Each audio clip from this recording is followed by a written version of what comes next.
আসসালামু আলাইকুম। কেমন আছেন সবাই? আশা করি সবাই ভালো আছেন। আলহামদুলিল্লাহ আমরা সবাই ভালো আছি। এই তো একটু হাতের কাজ শেয়ার করতেছি। জামাটা করতেছি, গলার কাজ। আপনাদের সাথে শেয়ার করলাম। ৩টা সেলাই দিয়ে জামাটা করতেছি। খেজুর পাতা, তারপরে মুচুর গোলাপ আর হচ্ছে ডালপুর। ডালপুর বলে না, এটাকে সজনি সেলাই বলে।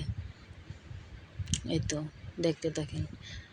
যদি কারো ড্রেসটা ভালো লাগে কমেন্টে জানাবেন প্লিজ। এই তো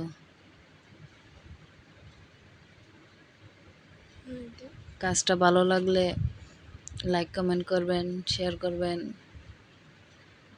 চ্যানেলটা সাবস্ক্রাইব করে রাখবেন এইরকম এই ধরনের ভিডিও পাওয়ার জন্যে।